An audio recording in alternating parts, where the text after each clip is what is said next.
کال drop ہو گئی ہے، پھر انشاءاللہ شامل کریں گے آپ کو، کوشش کریں انشاءاللہ آپ کو پروگرام میں ہم دوبارہ شامل کریں گے۔ اچھا مفتی صاحب، وہ ایک عام خیال یہ ہے، عوام کی بات کر رہا ہوں میں، اور میں آپ سے اس لیے کہلواتا ہوں تاکہ اگر ہماری اصلاح بھی ہو جائے گی، کہ یہ کہا جاتا ہے کہ جمعے کے جو 2 خطبے ہوتے ہیں تو وہ 2 رکعت کے مثل ہوتے ہیں، اس لیے جمعے کی 2 پڑھ جاتی ہیں تو وہ ظہر کے 4 کے برابر ہو جاتی ہیں، ایسا کچھ ہے کیا؟ نہیں، ایسی کوئی بات نہیں ہے۔ 2 خطبے ہیں بلا شبہ، اور خطبہ بھی نماز کے حکم میں ہی ہے، لیکن وہ 2 رکعتیں اس وجہ سے ہیں، یہ غلط بات ہے۔ اچھا، کوئی اصل نہیں ہے اس کی۔ خطبوں کے درمیان جب امام صاحب تشریف رکھتے ہیں 1 آدھ منٹ کے لیے، سنا اس دوران دعا مانگنی چاہیے یا نہیں بولنا چاہیے؟ دیکھیں، وہ تو جمعے کے دن جو ہے کہتے ہیں کہ ایک ساتھ جیسے آپ نے ذکر کی کہ اس میں دعا قبول ہوتی ہے، تو ایک روایت کے مطابق تو یہ وہ وقت ہے کہ جب امام خطبے کے لیے بیٹھتا ہے، اس نماز کے ختم ہونے تک وہ وقت ہوتا ہے، اس دوران جو دعا کی جائے، ممکن ہے وہ گھڑی ہو تو دعا قبول ہو جائے گی۔ اور ایک روایت یہ ہے کہ وہ عصر سے مغرب کا ٹائم ہے جمعے کے دن، تو اس میں دعا قبول ہو جائے گی۔ تو بہرحال لوگوں میں یہ ہے کہ لوگ دونوں خطبوں کے درمیان دعا کرتے ہیں، بعض جگہ پہ ہاتھ اٹھا کے کرتے ہیں، بعض بغیر ہاتھ اٹھائے کرتے ہیں، لیکن بغیر ہاتھ اٹھائے کرنا بہتر ہے۔ اچھا، دوسرے خطبے میں آیت پڑھی جاتی ہے درود شریف والی، تو اس میں مقتدیوں کے لیے ایک اختلافات ہیں، مختلف فقہوں میں کہتے ہیں کہ درود زور سے پڑھنا چاہیے، کہتے ہیں درود دل میں پڑھنا چاہیے، شرعی طور پہ کیا چیز صحیح؟ نہیں، دیکھیں، اس میں صحیح بات یہی ہے جو علماء نے لکھا کہ وہ اس وقت خطبے کے دوران کچھ نہیں بولے گا، دل میں درود پاک پڑھے گا۔ اچھا، جب خطبے سے فارغ ہو جائے تو اس کے بعد پھر پڑھ لیں۔ اچھا، اگر کوئی شخص مسجد میں دیر سے پہنچتا ہے کہ خطبہ کا ایک حصہ نکل گیا یا دونوں حصے نکل گئے اور فرض میں شامل ہوتا ہے کہ جمعے کی نماز کی ہو جائے گی؟ بہرحال جمعے کی نماز تو ہو جائے گی، لیکن ثواب بہت کم رہ جائے گا۔ اچھا ناظرین، بڑے خوبصورت ماحول میں گفتگو ہو رہی ہے جمعۃ المبارک کے حوالے سے، کیونکہ موضوع ایسا ہے کہ سوال کرتے ہوئے میرا بھی یقین کریں بہت دل خوش ہو رہا ہے کہ آج ہم ایسے موضوع پر گفتگو کر رہے ہیں کہ جس پہ اگر ہم عمل کرنا شروع کر دیں انشاءاللہ ہم مومنوں میں شامل ہو جائیں گے۔ آپ بھی سوال سوچیے، پروگرام میں شامل ہوں۔ اتنے میں ہم واپس آتے ہیں شارٹ بریک کے بعد۔ جی ناظرین، پروگرام آپ کی خدمت پیش کر رہے ہیں، آپ کے مسائل کا حل بیان فرما رہے ہیں شیخ الحدیث فقہ الازہر حضرت علامہ مفتی ابوبکر صدیق شادی صاحب میرے ساتھ موجود ہیں، اور جس موضوع پر ہم گفتگو کر رہے ہیں وہ ہے جمعے کے مسائل۔ آپ بھی پروگرام میں شامل ہو سکتے ہیں، دیگر ٹیلی فون نمبر سے ہم سے رابطہ کریں جو آپ کے گھروں پر، آپ کے ٹی وی اسکرینس پر ہم ڈسپلے کر رہے ہیں۔ ہم انشاءاللہ آپ کو پروگرام میں شامل کریں گے، آپ کو مسئلہ سنیں گے اور بتائیں گے کہ آپ کے مسائل کا حل کیا ہے۔ بہت شکریہ، گفتگو کا ہم نے شروع کی تھی مفتی صاحب سے، اسی کو آگے بڑھاتے ہیں۔ اچھا مفتی صاحب، کالر کے سوالات ہیں، ان کو جواب لے لیں۔ دیکھیں، ہماری بہن نے کوشچن کیا تھا کہ نماز میں سستی ہوتی ہے، پڑھنے کو دل نہیں کرتا، تو اس میں اللہ تعالیٰ کی بارگاہ میں عرض کرنے چاہیے کہ میرے رب میرے سستی کو دور کر دے اور نماز میں میرا دل لگا دے۔ اور اس قسم کی سستیوں کو دور کرنے کے لیے اللہ تبارک و تعالیٰ کے 2 اسما ہیں، یا حق یا ممیت ہو۔ یہ دونوں اسما کی اگر تکرار کی جائے اور 1000 مرتبہ ڈیلی پڑھا جائے تو انشاءاللہ تعالیٰ یہ سستیاں دور ہو جائیں گی انشاءاللہ تعالیٰ۔ اچھا، اب موضوع پہ ہم آئے کہ اگر کسی کی جمعے کی نماز رہ جاتی ہے تو وہ 2 فرض پڑھے۔ اچھا مجھے بتایا کالر موجود، پھر ان کو شامل کر لیتے ہیں۔ جی السلام علیکم۔ جی السلام علیکم۔ وعلیکم السلام جناب کون اور کہاں سے بات کر رہے ہیں؟ جی جناب، کوئٹہ سے ہمارے بھائی بات کر رہے ہیں، جی فرمائیے۔ جی جی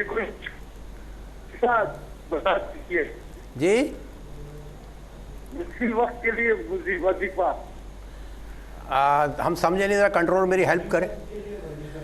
اچھا ٹھیک ہے، کوئٹہ سے آپ شامل ہوئے، کسی مصیبت کے وقت کیا وظیفہ پڑھنا چاہیے، یہ ہمارے بھائی سوال کر رہے تھے۔ میرے خیال وہ آپ کو اس پروگرام کو جو آپ کرتے ہیں نا اس حوالے سے چلے محبت ہے ان کی کہ وہ آپ کو دیکھ کے ٹیلی فون لائن میں موجود ہے، تو بتا دیجیے گا۔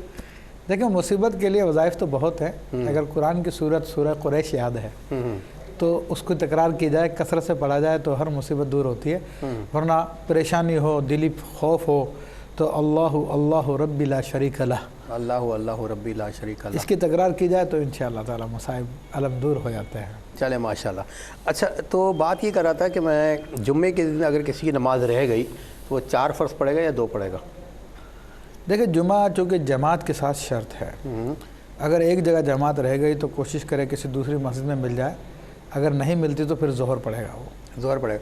اچھا عموماً مسجدیں بعض اوقات چھوٹی پڑ جاتی ہیں، جمعے کے اجتماع زیادہ بڑا ہوتا ہے تو وہ صفیں باہر بھی باندھ لیتے ہیں، انہیں مسجد کی حدود سے باہر باندھ لیتے ہیں، یا حجرے میں امام صاحب کے وہاں کھڑے نماز، تو وہ نماز ہو جائے گی امام کی اقتداء میں؟ دیکھیں اگر صفوف متصل ہیں، صفے متصل ہے، درمیان میں بہت گیپ نہیں ہے، اگرچہ کہ بیچ میں دیوار ہے لیکن زیادہ فاصلہ نہیں ہے، تو بہرحال وہ ہو جائے گی۔ اچھا، اسی طرح مسجد کے ساتھ کسی کے گھر ہیں تو ہماری بہنیں گھروں میں بیٹھی ہیں، عموماً کرتی بھی ہیں، تو میں آپ سے پوچھنا چاہوں گا کہ امام کی آواز جا رہی ہے تو ان امام کی اقتداء میں وہ خواتین نماز پڑھ سکتی ہیں؟ دیکھو اس میں فاصلہ ہوتا ہے، گھروں کے اور مسجد کے بیچ میں کافی فاصلہ ہوتا ہے، وہ ایک الگ مکان ہے، تو اس میں اقتداء نہیں ہوتی۔ ہاں بالکل متصل ہے، اور ایسا انتقالات بھی پوشیدہ نہیں ہوتے، انتقالات ان پہ ظاہر ہے تو پھر ایک الگ حکم ہے، یعنی انتقالات سے مراد رکوع میں جانا، سجود میں جانا، یہ سب ظاہر ہے، کھلا ہوا ہو، پوشیدہ نہ ہو تو ہو سکتا ہے، اور گھر والوں کے اوپر یہ پوشیدہ ہوتا ہے۔ صفوں کا تو مسئلہ یہ ہوتا ہے کہ صفے سے ملی ہوتی ہیں، باہر والے بھی وہ ملے ہوتے ہیں تو ان کو پتا کہ آگے والوں نے کیا کیا تو پھر پیچھے والے وہ کر لیتے ہیں، لیکن جو گھروں میں پڑھ رہے ہیں ان کو تو نہیں پتا چلے گا کیا ہوا کیا نہیں ہوا۔ ناظرین مسقط چلتے ہیں، کالر موجود ہیں۔ السلام علیکم۔ السلام علیکم۔ وعلیکم السلام۔ جی جناب، کون صاحب بات کر رہے ہیں؟ سر میں نوید بات کر رہا ہوں مسقط عمان سے۔ جی فرمائیے۔ سر میرا یہ سوال ہے کہ میں صبح 3 بجے اٹھتا ہوں اور قرآن مجید کی تلاوت بھی کر لیتا ہوں کبھی کبھار، مطلب یہ ہے کہ تہجد کی نماز مجھے کتنی رکعت پڑھنی چاہیے؟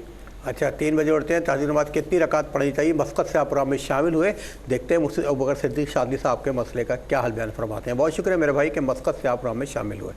جی مصطفیٰ۔ دیکھیں تہجد کے لیے کم سے کم 2 رکعت ہوتی ہے، زیادہ سے زیادہ 8 پڑھ لے، ورنہ اور بھی زیادہ پڑھے تو ممانعت نہیں ہے اس کی، ہاں کم از کم 2 رکعت ضرور پڑھے۔ اچھا مصطفیٰ، اسی سوال میں ایک سوال جوڑ دیتا ہوں کہ تہجد جلدی اٹھ جاتے ہیں اگر، تو اس وقت قضاء عمری یا نوافل شکرانہ وغیرہ بھی ادا کر سکتے ہیں؟ بالکل ادا کر یا سکتے ہیں۔ تہجد کی نیت کرنا ضروری ہے؟ نہیں، تہجد تو سنت بھی ہے، چونکہ تو آدمی کی اگر قضاء عمری ہے تو ان کو ادا کر لے، وہ زیادہ بہتر ہے، وہ زیادہ بہتر ہے، تہجد کا ثواب بھی مل جائے گا انشاءاللہ تعالی۔ جی آپ نے ان کا جواب دے دیا تہجد کا نا۔ اچھا اب یہ بتائیے گا کہ جمعے کی نماز اگر قصداً کوئی چھوڑے تو اس کی کیا وعید ہے؟ دیکھیں نبی کریم صلی اللہ تعالیٰ علیہ وسلم کی تعلیمات کی روشنی میں جمعہ شعار اسلام ہے، اور شعار اسلام کو چھوڑ دینا سخت گناہ کی بات ہے، اور یہاں تک کہ فرمایا کہ جس نے 3 جمعے جان بوجھ کر چھوڑ دیے اس نے اسلام کی عمارت کو ڈھا دیا، گویا کہ اس نے اسلام کو ختم کرنے کی کوشش کی ہے۔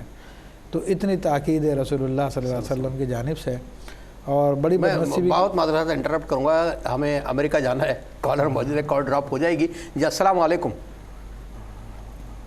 السلام علیکم۔ وعلیکم السلام۔ جی میری بہن۔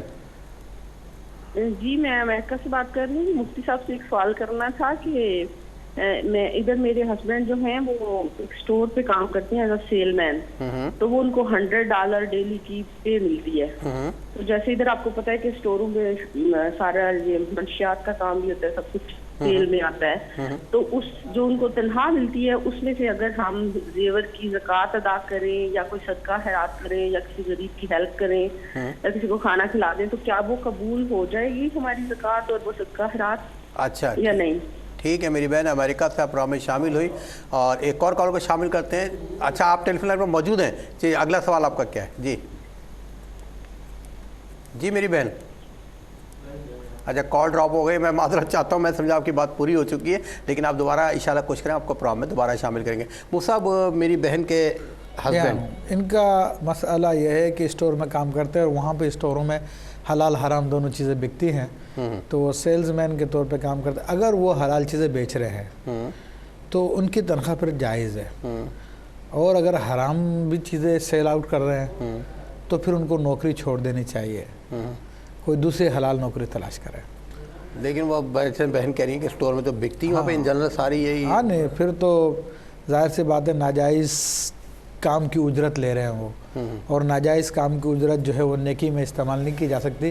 ان اللہ طیب لا یقبل الا الطیب، اللہ تعالیٰ پاک ہے، پاک کے سوا کسی چیز کو قبول نہیں فرماتا۔ اچھا صاحب یہ فرمائیے گا کہ جیسے میں نے آپ سے سوال کیا قصداً نماز چھوڑنا، تو آپ فرما رہے تھے تو میں نے معذرت سے آپ کو انٹرپٹ کیا تھا جمعے کے وعید چھوڑنے کی۔ ہاں تو میں نے کہا نا کہ وہ اسلام کو ڈھانا ہے وہ، اور وہ اتنا سخت رسول اللہ صلی اللہ علیہ وسلم اس کے بارے میں بیان فرمایا۔ اور ویسے بھی دیکھیں جمعے کی بات کیا، ایک نماز بھی جو جان بوجھ کے چھوڑ دیتا ہے تو حدیث شریف میں آتا ہے کہ اس کا عذاب 9 کروڑ سال جہنم میں جلنا ہے۔ 9 کروڑ سال؟ 9 کروڑ سال ایک نماز کو چھوڑنے کا عذاب حدیث شریف میں بیان کیا ہوا، تو وہ بتایا گیا ہمیں، اور جو ایک نماز چھوڑ دیتا ہے اس کا نام جہنم کے دروازے پہ لکھ دیا جاتا ہے۔ کہ یہ اس کا مستحق ہے، تو جو جمعے کو چھوڑ رہا ہو تو اس سے زیادہ افضل ہے، فرض عین ہے۔ اچھا، میں کہیں پڑھ رہا تھا کہ آپ نے صحیح فرمایا کہ مجھے یاد آیا کہ اگر کوئی نماز قصداً چھوڑے توبہ کرے اور توبہ سے صدقہ بھی دے، کہ ایسا ہے کچھ؟ دیکھیں صدقے کا تو ہمارے یہاں پہ اتنا مطلب کہ تاکیدی حکم نہیں ہے، اس میں اس کو قضا ضرور کر لیں، اور بہرحال صدقہ دے تو اللہ تعالیٰ کی رضا ہوتی ہے۔ اچھا، لگے ہاں تو یہ بھی میں آپ سے پوچھ لوں کہ جمعے کی شرائط کیا ہے؟ دیکھو جمعے کی شرائط یعنی جمعہ کہاں پہ ادا کیا جا سکتا ہے، تو اس کے لیے فقہاء نے فرمایا کہ شہر ہو یا فنائے مصر ہو یا شہر کا قریبی علاقہ ہو تو اس میں جمعہ ادا کیا جا سکتا ہے۔ پھر اس کی ایک شرط یہ بھی ہوتی ہے کہ حاکم اسلام کی اجازت سے قائم کیا گیا ہو، اور جو جمعہ وہاں پہ پڑھا رہا وہ بھی اجازت یافتہ ہو۔ فی زمانہ مفتی اعظم جو شہر کا ہے اس کی اجازت سے شروع کیا جائے۔ پھر اس کی شرائط میں جماعت ہے، کم از کم 3 آدمیوں کا ہونا ضروری ہے اس جماعت میں، اور پھر اس میں کسی کی ممانعت نہ ہو آنے پر، کوئی بھی آ کے نماز پڑھ سکے۔ تو اس کے علاوہ خطبہ اس کا شرط ہیں دونوں، تو خطبے اس کو شرط ہے خطبہ ادا کرے، وہ بھی پہلے، اگر بعد میں خطبہ کیا گیا تو نماز نہیں ہوگی۔ چلے کالر کو شامل کرتے ہیں۔ السلام علیکم۔ جی وعلیکم السلام۔ جی میرے بھائی، کالر کہاں سے بات کر رہے ہیں؟ جی فیصلہ آباد سے جی خلوی جی۔ جی جی میرے بھائی ذرا ٹیلی ویژن والیوم بند کریے تاکہ ہم صحیح طور پہ آپ کو پروگرام میں شامل کر سکیں۔ جی اس کے بعد 4 سنتے اور 2 سنتے 2 نفل۔ نہیں، سوال ریپیٹ کیجیے گا میرے بھائی، سوال ریپیٹ کیجیے گا۔ جی جمعے کی 4 سنتے پہلے پڑھتے ہیں، اس کے بعد 2 فرض پڑھتے ہیں جماعت کے ساتھ، اس کے بعد 4 سنتے پڑھتے ہیں، پھر 2 سنتے پڑھتے ہیں، پھر 2 نفل پڑھتے ہیں۔ بالکل۔ بعض لوگ 4 سنتے نہیں پڑھتے، تو آیا کہ وہ گناہ تو نہیں ہے وہ 4 سنتے نہ پڑھیں تو؟ اچھا ٹھیک ہے میرے بھائی، آپ یہ پوچھنا سنتے ہیں کہ قصداً چھوڑ دیتے ہیں تو گناہ تو نہیں ہے وہ سب؟ دیکھیے بلا وجہ کے سنتیں چھوڑنا نہیں چاہیے، اس کی عادت نہیں بنانی چاہیے۔ عادت بنانے سے بندے پر عقاب ہے، اس کی پکڑ ہوگی، پوچھ گچھ ہوگی، اور برا ہے یہ۔ اور حدیث شریف میں آتا کہ سنن خدا کو چھوڑنا وہ شفاعت سے محرومی ہوتی ہے، تو چنانچہ اس کو ادا کرنا چاہیے۔ اچھا، ابھی آپ نے فرمایا کہ امام جمعے کی جو امامت کریں گے ان کو اجازت کی ضرورت ہے حاکم شہر سے یا مفتی اعظم شہر سے، تو آج کل تو ایسا کچھ نظر نہیں آتا ہمیں، جس کی چاہے وہ انتظامیہ نے امام بنا دیا اور کھڑے ہو گئے وہ۔ اصل میں یہ جہالت ہے اور دین سے دوری ہے، کیونکہ دین کو لوگوں نے سب سے زیادہ آسان سمجھا ہوا کہ جو چاہے کر لیں گے وہ دین ہو جائے گا، حالانکہ دین کی تعلیم حاصل کرنا لازمی ہے، ضروری ہے، فرض عین ہے۔ تو ان کا جمعہ ہی نہیں ہوتا جو اپنے شہر کے مفتی کی اجازت کے بغیر جمعہ قائم کر لیتے ہیں۔ تو موسیٰ یہ جو آپ نے فتویٰ دیا جمعہ نہیں ہوتا، تو میں تو پریشان ہو گیا۔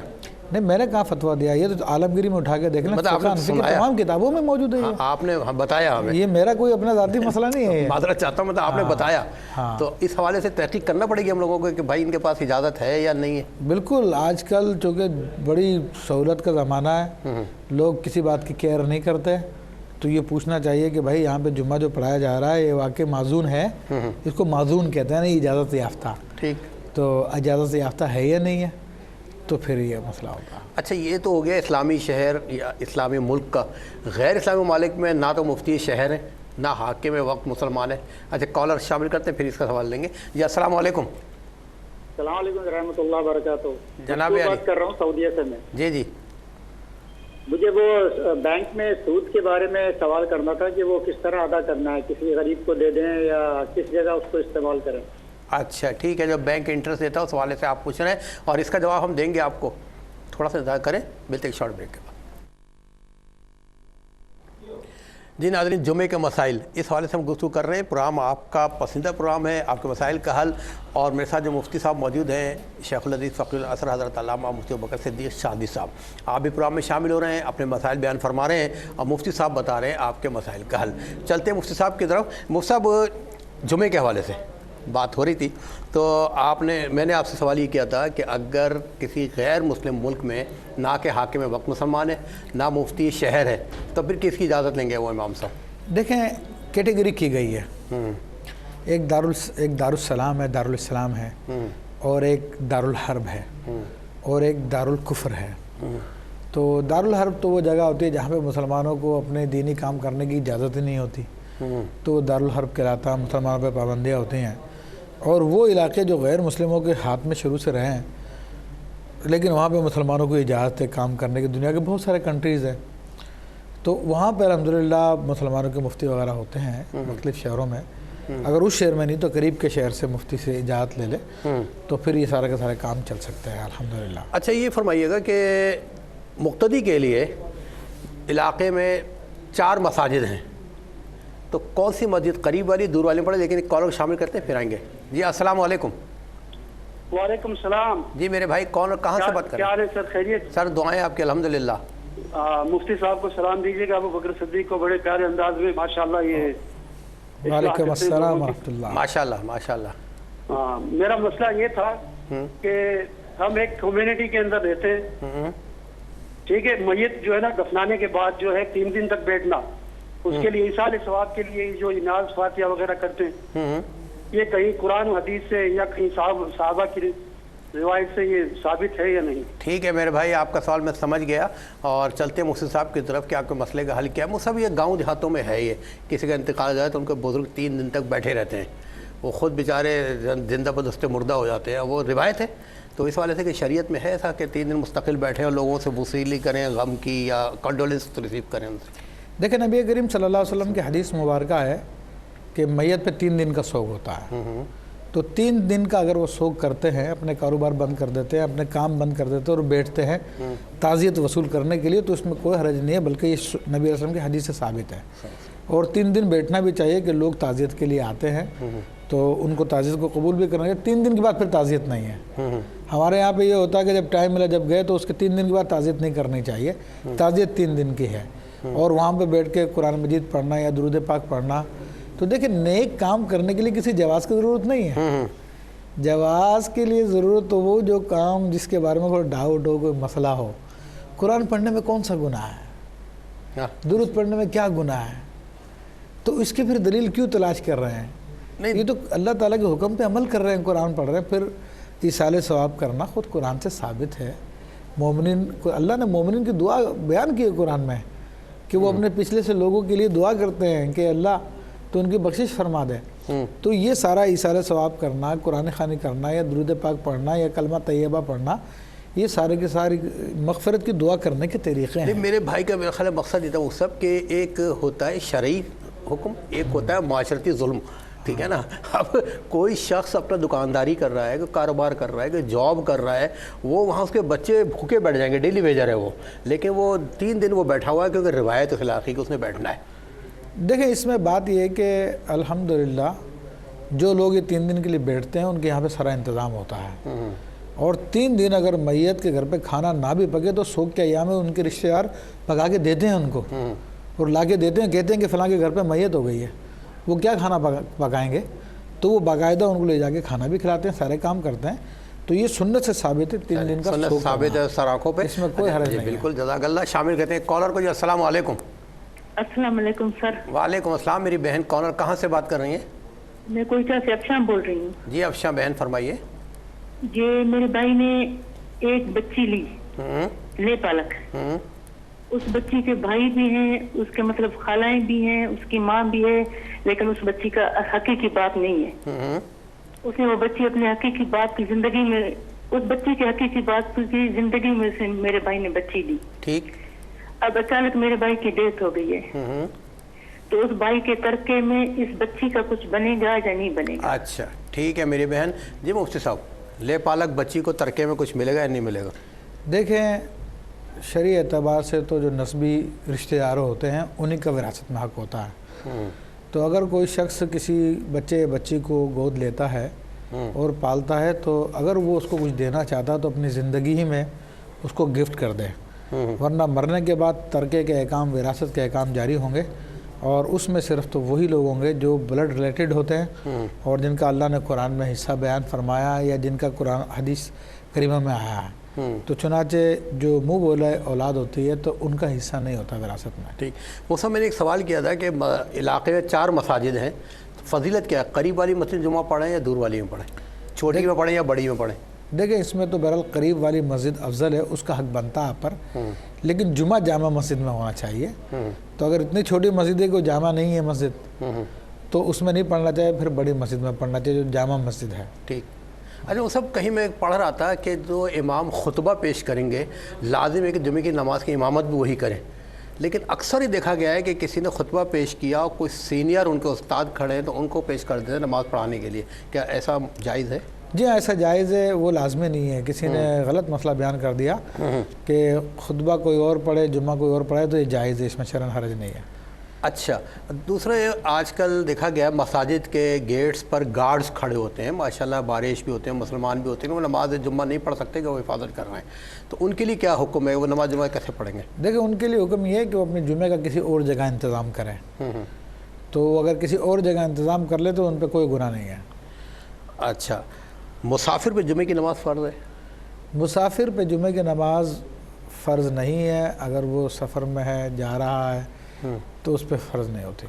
اچھا اذان کا جواب دینا لازم ہے نا؟ اچھا لیکن سنا یہ کہ خطبے والی جو اذان ہوتی ہے اس کا جواب نہیں دینا چاہیے۔ دیکھیں اذان کا جواب دینا لازم سے مراد دو طریقے ہیں، ایک تو لفظی طور پہ جواب دینا اور ایک یہ کہ اذان سن کے مسجد چلا جانا، دونوں میں سے ایک کام کر لے، بلکہ جانا جو ہے ضروری ہے۔ اور جمعے کی اذان کا جواب اس لیے نہیں ہے کہ یہ بعد میں حادث کی گئی ہے اور یہ بدعت حسنہ ہے جو سیدنا عثمان غنی رضی اللہ تعالیٰ عنہ نے شروع فرمائی، جس کو ساری امت نے قبول کیا اور آج تک جاری و ساری ہے الحمدللہ۔ اچھا جو جمعے کی خطبے کی اذان اس کا جواب نہیں دینا چاہیے۔ شامل کرتے ہیں کالر کو۔ جی السلام علیکم۔ وعلیکم السلام ورحمۃ اللہ وبرکاتہ۔ جی میری بہن کہاں سے بات کر رہی ہیں؟ عمان سے بات کر رہی ہوں۔ جی جی فرمائیے۔ جی ایک میری بہن ہے جو میں نے مسئلہ ابھی بتایا آن لائن پر، وہ میری بہن بیمار ہے، ان سے کہا گیا ہے کہ تجھے جن لوگ ہیں وہ آپ سے لوگوں کا علاج کروانا چاہتے ہیں، ایسی کچھ بات ہے۔ تو وہ اس بات پہ ذرا شک کر رہی ہے کہ یہ مسئلہ حرام یا حلال ہے، تو آپ کچھ بتائیں گے اس بارے میں؟ اچھا میری بہن ٹھیک ہے، عمان سے آپ شامل پروگرام ہوئی اور بہن کے علاج کے حوالے سے آپ نے پوچھا ہے۔ جی مجھ سے آپ نے سوال سنا ہوگا۔ یہ غالباً کہا کہ ان کی بہن پہ بعض لوگوں نے کہا جنات ہیں، تو دیکھیں میری بہن جنات ایک حقیقت ہے۔ قرآن مجید فرقان حمید میں پوری ایک صورت مبارکہ اللہ نے جنات کے نام سے نازل کی ہے اور سورہ احقاف میں بھی ان کا ذکر ہے، اور یہ اثرات کسی بھی انسان پر آ سکتے ہیں تو ان کا علاج ہے۔ خود نبی کریم صلی اللہ علیہ وسلم نے بھی جنات کا علاج فرمایا، ایسے افراد کا علاج فرمایا جن پہ جنات تھے، تو آپ جائز طریقے سے قرآن و سنت کی روشنی میں علاج کروا سکتی ہیں، اس میں کوئی حرج نہیں ہے۔ اور جنات کے علاج کا ایک بہترین وظیفہ میں بھی عرض کر دیتا ہوں کہ سورہ جن عشاء کے بعد 7 مرتبہ پڑھی جائے اور پانی پہ دم کر کے اس مریض کو پلایا جائے اور اس عمل کو 21 دن کنٹینیو رکھا جائے تو انشاءاللہ تعالیٰ کلام الہی کی برکت سے جنات کا سایہ ختم ہو جاتا ہے اور وہ اثرات ٹھیک ہو جاتے ہیں۔ یہ عام اجازت آپ دے رہے ہیں یا میری بہن کو صرف دے رہے ہیں؟ یہ بہن کے لیے اجازت ہے کیونکہ یہ عام اس کو اجازت لے کے کرنا میں نے اسی لیے پوچھا کہ بعض اعمال اس کے علماء سے اجازت لینی پڑتی ہے۔ جی جی اچھا شامل کرتے ایک اور کالر کو۔ جی السلام علیکم۔ السلام علیکم۔ السلام علیکم۔ وعلیکم السلام۔ وعلیکم السلام ورحمۃ اللہ۔ جناب کون اور کہاں سے؟ میں بول رہا ہوں انڈیا سے، بنگلور سے۔ جی انڈیا سے۔ میں کام کرتا ہوں بینک میں، تو بینک کو پروفٹ ہوتا ہے انٹرسٹ سے، تو مجھے سیلری جو ملتی ہے نا میرے کام کی، وہ بینک اس کے فائدہ انٹرسٹ سے ہوتا ہے تو اس سے مجھے دیتی ہے۔ کیا میرا وہ کام کرنا جائز ہے بینک میں؟ کیا کام کرتے ہیں؟ یہ بتائیے آپ کیا کام کریں؟ اکاؤنٹنٹ ہے وہاں پر، کیا ہے؟ سر میں وہاں پہ آپریٹر ہوں۔ اچھا آپ کے بینک جو مالکان ہیں وہ نان مسلم سے مسلمان ہیں؟ ہاں نان مسلم ہے، وہ انڈیا میں تو ہے نا۔ ٹھیک ہے میرے بھائی، ٹھیک ہے، بہت شکریہ جی مفتی صاحب۔ دیکھیں بینک میں جو آمدنی ہوتی ہے اس میں حلال بھی ہوتی ہے اور غیر شرعی طریقے سے بھی ہوتی ہے، تو چونکہ یہ آپریٹنگ کا کام کرتے ہیں، آپریٹر آئی تھنک یہ ٹیلی فون آپریٹر ہے وہاں پہ، یہ ان کا کام ہے، یا کیا ہے. اگر ٹیلی فون آپریٹر ہے وہاں پر کہ بڑے بینکس ہوتے ہیں ان میں یہ شعبہ بھی ہوتا ہے, تو یہ حلال کام کر رہے ہیں اور حلال کام کی تنخواہ لے سکتے ہیں. حال پتہ ڈاؤٹ فل ہے, وہ اس میں مکس ہو سکتی ہے لیکن اس کو حرام نہیں کہیں گے. امام اعظم کا فتویٰ یہی ہے, جب تک کہ کسی چیز کا بیعینی حرام ہونا معلوم نہ ہو اس کو حرام نہیں کہہ سکتے. تو چونکہ دونوں طریقے ہیں, ان کی آمدنی مکس ہے, تو بہتر تو یہ کہ جاب کوئی اور تلاش کر لی جائے. لیکن اگر کوئی آپریٹنگ سے مراد یہ انٹرسٹ کے آپریشنز کو ڈیل کرتے ہیں تو وہ پھر ایک مسئلہ ہے, اس کے لیے بہرحال ان کو چھوڑنا پڑے گا اس کام کو. ٹھیک ہے, بہت شکریہ موسیٰ, اللہ تعالیٰ آپ کو جزائے خیر عطا فرمائے. اور جمعے کی فضیلت, جمعے کے مسائل کے حوالے سے ناظرین ہم نے کوشش کی کہ ہمارے علم میں اضافہ ہو. مفتی صاحب کے علم کے حوالے سے اللہ تعالیٰ ہمیں صاحب عمل بھی بنائے. آج شب جمعہ ہے اور بہت بہت فضیلتیں ہیں, اور خصوصاً میرے آقا صلی اللہ علیہ وسلم کا فرمان علی شان ہے کہ جمعے کو جب درود اسلام میرے امتی بھیجتے ہیں تو میں ان کو وصول کرتا ہوں. کثرت سے درود پاک بھیجیں. اور ایک اور حدیث میرے آقا صلی اللہ علیہ وسلم کی ہے کہ جمعے کے دن 24 گھنٹے ہوتے ہیں, اور ہر گھنٹے میں کوئی ایسا لمحہ نہیں ہوتا, کوئی گھنٹہ نہیں ہوتا کہ اللہ پاک سبحانہ وتعالیٰ ان 6 لاکھ بندوں کو جہنم سے بری فرماتا ہے جن کے لیے جہنم لازمی قرار دے دی جاتی ہے. اپنا بہت خیال رکھیے گا, زندگی بخیر. انشاءاللہ تعالیٰ اگلے ہفتے آپ کا میزبان آشکار دور حضرت علامہ مفتی ابوبکر صدیق سالدی صاحب کے ساتھ کسی اور موضوع کے ساتھ انشاءاللہ آپ کی خدمت میں حاضر ہوگا. دعاؤں کی ضرورت ہے. اپنا بہت خیال رکھیے. اللہ حافظ. والسلام علیکم ورحمۃ اللہ.